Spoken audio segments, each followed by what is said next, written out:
You're listening to the Ordinary Vegan Podcast, where we teach you everything you need to know about adopting a plant-based diet full or part-time. Our goal is to empower you to live a long and healthy life.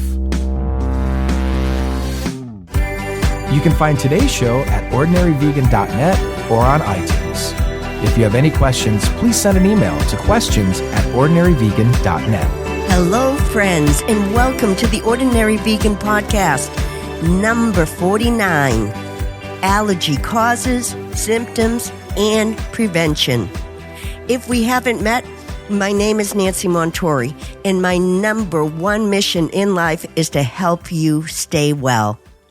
I do that by advocating a healthy, whole food, plant-based diet, and I created this podcast to inspire you and encourage you to take good care of yourself because you deserve it.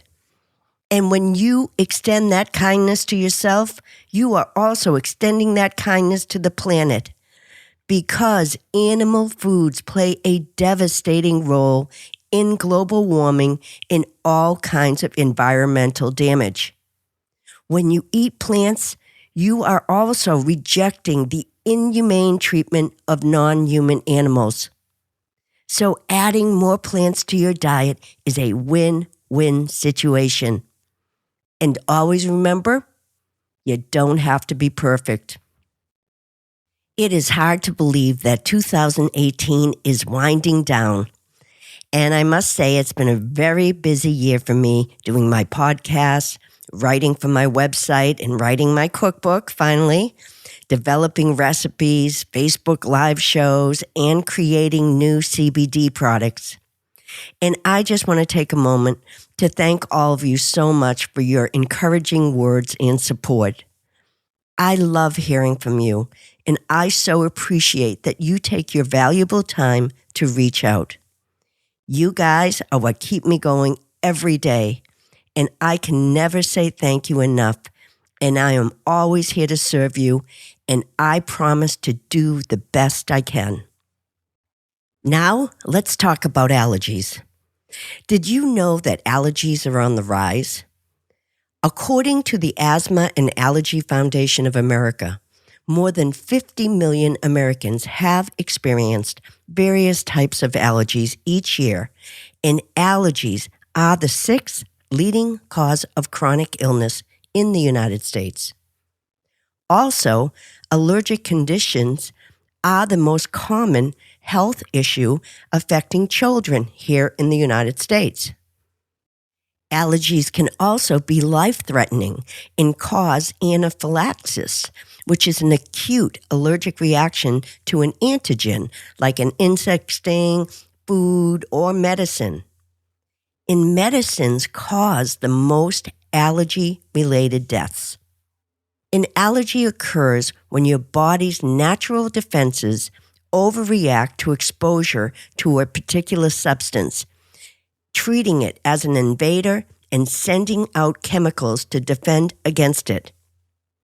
A leading theory behind the rising allergy and asthma rates is called the hygiene hypothesis. The hygiene hypothesis states that living conditions in much of the world might be too clean, and kids aren't getting exposed to germs that train their immune systems to develop a resistance to harmful irritants. This theory was first introduced in the late 1980s by David Strand, a professor of epidemiology. Strand found that children in larger households had fewer instances of allergies because they were exposed to germs by their older siblings. So in other words, it isn't all bad when a child is exposed to germs because it builds their immune system. But other research suggests that the rising prevalence of allergies may be much more complex and the result of many factors, and we will discuss those and the ways to protect yourselves from them. Let's start with one of the most common, food allergies. Peanuts is the most common allergen, followed by milk and shellfish. Others include soy, eggs, wheat, tree nuts, and fish.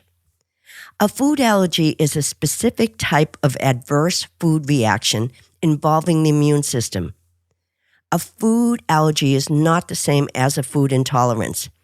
A food intolerance is an abnormal response to a food or additive, but it does not involve the immune system.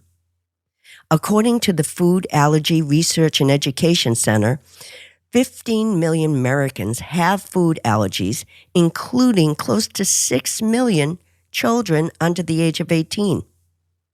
The most common symptoms of food allergy are hives, itching, or a skin rash, or sometimes swelling of the lips, face, tongue, throat, or other parts of the body. Also, wheezing, nasal congestion, or trouble breathing. Others could have abdominal pain, nausea, diarrhea, vomiting, dizziness, lightheadedness, or fainting. They are all ailments. A severe allergic reaction to food can cause swelling of the throat and ear passages that makes it difficult to breathe. You can also go into shock and have a severe drop in blood pressure. To reduce the risks to food allergies in the United States, the FDA tries to make sure food is accurately labeled with major food allergens. If you suspect you have a food allergy, it's very important to figure it out, and there are a few ways to do that. First, you could go see an allergist and be tested. Or you could keep a food diary for a couple of weeks. Just write down everything you eat and record any symptoms that occur after you eat certain foods. You could also just eliminate the foods that you suspect are causing the allergy and see if your symptoms go away, especially dairy. Let's talk about dairy because it is a common allergy and many people don't know they have a dairy allergy. For some reason, I always remember this story by the actor Woody Harrelson. He said when he was in his 20s, he was always congested and commonly had tons of face breakouts and acne. One day, he met some random girl on a bus who told him to quit dairy and all those symptoms would go away. So he quit dairy and his symptoms were gone within 3 days. But it is not just Woody Harrelson connecting dairy milk with acne and congestion. Growing scientific evidence suggests a link between cow's milk and acne. In 2004, a study was conducted on 47,000 women, and the study found that acne was positively associated with the quantity of cow's milk they ingested. In 2006, a study was done on over 6,000 girls aged 9 to 15 years old over 3 years. That study also found positive associations between the prevalence of acne and the intake of total cow's milk. More recently, in 2016, the Journal of the American Academy of Dermatology found a link between the amount of cow's milk you drink and how much acne you have. Also, as I mentioned earlier, medicines cause the most allergy-related deaths. Cows are fed antibiotic medicine to make them grow faster or help them survive crowded, unsanitary conditions. Lactating cows aren't supposed to receive antibiotics unless they are actually sick, because the drug residue will appear in the cow's milk, which is a violation of food safety laws. Milk shipments are tested for antibiotics, so farmers are supposed to discard the cow's milk for several days until the residue disappears. But farmers are getting around that by using antibiotic drugs that aren't supposed to be used on dairy cows at all, so they're not tested for it. I have mentioned in previous podcasts, when these antibiotic drugs are overused and we consume these animal products, we may become antibiotic resistant, which is one of the leading human health threats of our time. So even if you don't have an allergy, it is not safe to drink cow's milk, and that includes cheese made from cow's milk. Let's talk about some other food allergies. Many of you reach out to me because you are allergic to nuts. Unfortunately, nuts are hiding everywhere. Baked goods, cereals, energy bars, veggie burgers, and even salad dressing. If you're buying processed food, you probably know by now how to read a food label to avoid nuts. If you're looking for alternatives to nuts in a vegan diet, I recommend seeds like hemp, brown flax, and chia seeds for protein. If you're not allergic to soy, you could eat soy nuts, which are dried soybeans, or sunflower or pumpkin seeds, which are mineral, iron, and protein rich. You can also buy seed butters to replace peanut butter. So please don't think you can't consume a vegan diet if you are allergic to nuts. A soy allergy is much more complicated because soybeans are a big part of processed foods, and soy is a regular staple for most people on a vegan diet. I recommend seitan as a soy-free substitute for tofu in recipes. Seitan is made from wheat gluten, and it has approximately 21 grams of protein in one serving. It also has iron and calcium. It's low in fat, calories, and a good source of fiber. I personally love seitan and cook with it often. Why don't we take a break and go into Ordinary Vegan's kitchen for a delicious marinated seitan sandwich with a spicy cabbage slaw. You begin by making the marinade. In a medium bowl, whisk together 1/4 cup of tamari or low-sodium soy sauce, 1/4 cup of brown sugar, 2 cloves of garlic chopped, 2 teaspoons of fresh ginger, and 1 tablespoon of Dijon mustard. Add 8 ounces of plain seitan cut into bite-sized pieces and cover that and refrigerate it for at least an hour, turning it once. In the meantime, make your spicy cabbage. In a large bowl, combine a half head of red or white cabbage that has been cored and cut into ribbons. Next, add a half cup of chopped red onions. Add 1 red Fresno chili or jalapeno that has been thinly sliced, seeds removed. Now, in another small bowl, make the cabbage dressing by whisking together 1/4 cup of red wine or white vinegar, 1/8 cup of extra virgin olive oil, 2 chopped cloves of garlic, 2 tablespoons of lemon juice, and 1.5 teaspoons of dried oregano. Give it a pinch of salt and some fresh ground black pepper. Whisk that together and taste for seasoning, and add more olive oil if it's too tart. I like mine tart. Now, slowly add some of the dressing to the cabbage, mixing it a little at a time so you don't overdress it. Refrigerate that cabbage for 15 minutes. Now back to the seitan. Heat a nonstick pan over medium heat with a couple of tablespoons of vegetable broth. Remove the seitan from the marinade, saving the liquid. Place that seitan into the pan and saute for approximately 4 to 5 minutes until it's crispy. Then add the marinade and cook another minute or 2 until the marinade is hot and has reduced a little.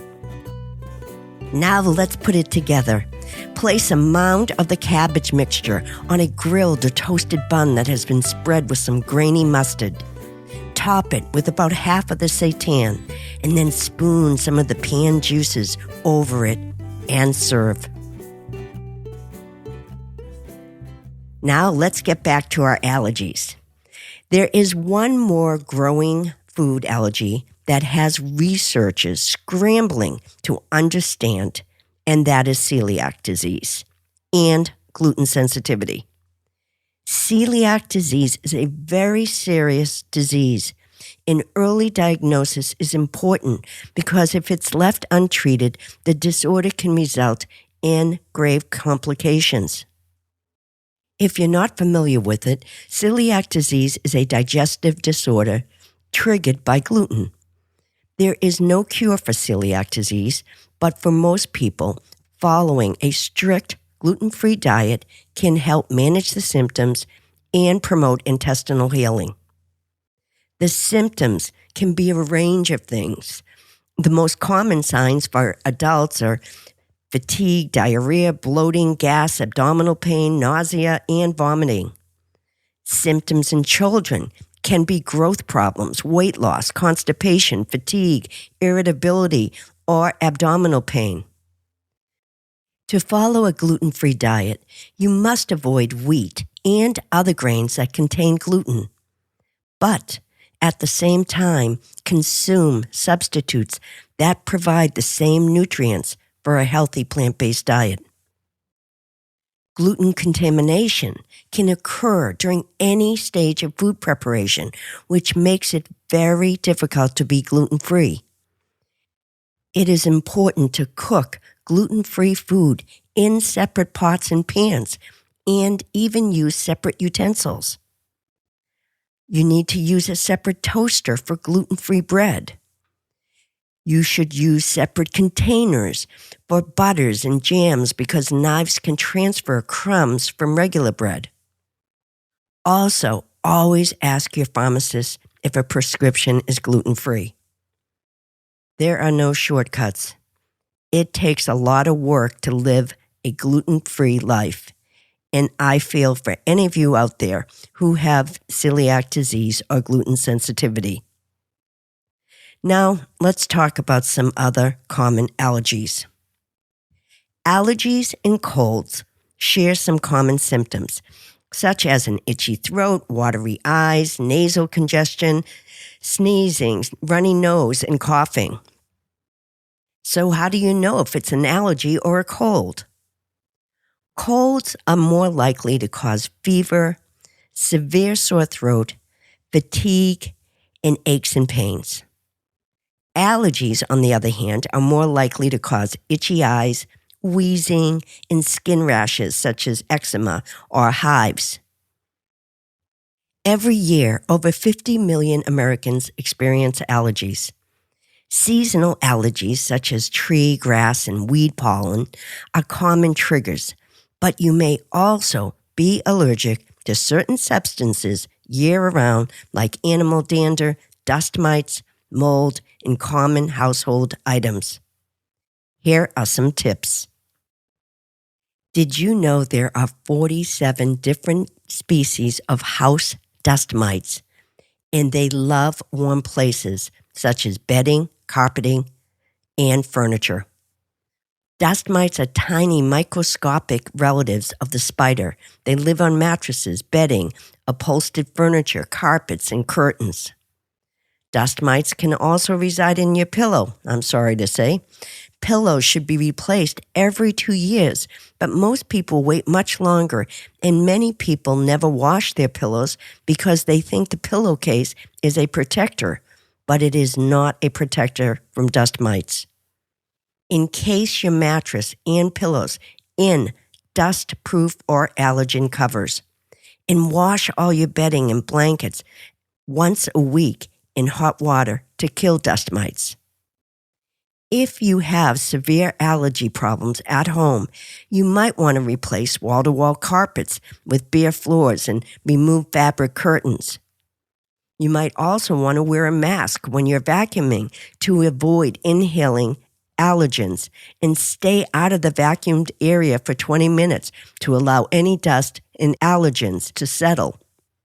If you have heavy drapes or shades, they can collect dust and pet dander through forced air heat during the winter, and that can trigger allergies.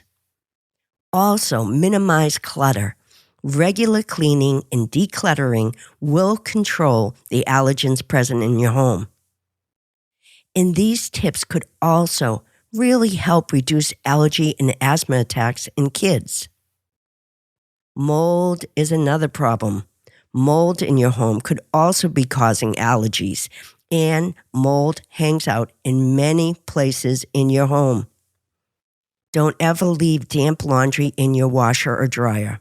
Mold can grow there. Also, air out the shower after a hot shower by turning a fan or opening a window. Never have carpeting in laundry rooms, basements, or bathrooms. Since mold likes to grow in the dark, install a light or timer in dark rooms like basements and closets. Mold also loves potted soil, so don't overwater houseplants, and always try to keep your indoor trash cans clean because mold loves trash cans. And as I have mentioned in previous podcasts, only use green cleaning products without chemicals. Most of those products are free of chemicals that can trigger allergic reactions. There are also seasonal allergies to ragweed pollen that grows wild almost everywhere, but especially on the East Coast and the Midwest. It is hard to avoid ragweed pollen during allergy season, but some recommendations are to keep your windows and doors shut at home and in your car during allergy season. Take a shower, wash your hair and clothes after you've been outdoors. That will also protect you. You might want to wear a filter mask when you're working in the garden or doing outdoor activities or chores like mowing the lawn. The last thing I want to mention are some antihistamine foods that can help ease allergy symptoms. The number one food for allergy relief is pineapple, because pineapple is the best source of a very powerful digestive enzyme called bromelain. Not that I'm suggesting you take it as a supplement, but bromelain is one of the most popular supplements in Germany for the treatment of inflammation and swelling of the nose and sinuses. Bromelain is also a powerful anti-inflammatory. So pineapple is your best friend when dealing with allergies, and I would include it in my diet a few times a day. Onions are another strong food for allergies because they're rich in quercetin, a flavonoid that acts as a natural antihistamine. Other strong sources of quercetin are apples, capers, berries, citrus fruit, and black and green tea. The last food I want to talk about is turmeric. Turmeric contains curcumin, which is an anti-inflammatory compound that inhibits the release of histamine. Histamine is a compound that is released by cells in allergic reactions. They can make you sneeze, tear up, or itch. So curcumin inhibits an allergic response and decreases oxidative stress. Curcumin has also been shown to increase nasal airflow. So you can't go wrong with curcumin during allergy season. That is it. I hope these allergy tips can help you. Thanks for being here today. Thanks for listening. As my subscribers know, I believe that true health comes with a deep understanding of how our bodies work, and that is why I promote CBD oil. I recently launched my organic vegan CBD pain cream from hemp, which contains a CBD isolate that immediately attacks any ache or pain. And I included other healing agents like vitamin E oil to help treat skin problems like psoriasis or eczema, arnica oil for sore muscles and sprains, and avocado butter to soothe and deeply moisturize the skin. The reviews are in, and I am happy to say that my CBD pain cream is helping so many. Here are a couple of the emails. This is from Laura. I recently tried ordinary vegan CBD pain cream after straining my neck moving furniture. The cream looks more like a salve and is a beautiful pale green color, and it smells divine. It massages easily into the skin, and best of all, it works. My neck had been killing me for days, and after massaging it into my neck, I felt almost instant relief. Thank you. This is from Lee. I received my CBD cream from Ordinary Vegan. My hands were in a lot of pain and I could not bend my fingers. I applied some, and within 35 minutes, I could bend them and the pain was gone. I used it sparingly, but massaged it in good but gingerly. I love the color and the smell. It doesn't smell medicinal. This is from Dennis. I was having hip spasms for over a week. I bought your cream, applied it, and 30 minutes later, my spasms were gone. Thank you, Ordinary Vegan. If you want to try my CBD pain cream from hemp, just go to my website, ordinaryvegan.net, and hit shop, and you will find all my products, including CBD capsules and CBD tinctures. Thanks again for being here. I couldn't do what I love without all of you. Please follow Ordinary Vegan on Instagram and head over to Facebook to join our large health and wellness community, over 315,000 strong. Just go to facebook.com/ordinaryvegan. We also have a Facebook group at facebook.com/groups/ordinaryvegan. You can find today's show notes and recipe at ordinaryvegan.net. If you get a chance, please write a review in iTunes or Spotify. The more reviews, the more visibility the podcast gets. Last but not least, I would like to thank Feedspot.com for naming the Ordinary Vegan Podcast Top 25 Vegan Podcasts of 2018. Till next time. Thanks for joining our plant-based community today. Together, we can accomplish great things. Please subscribe so you don't miss any of Ordinary Vegan's recipes and plant-based tips. If you have any questions or feedback, email us at questions@ordinaryvegan.net. Until next time.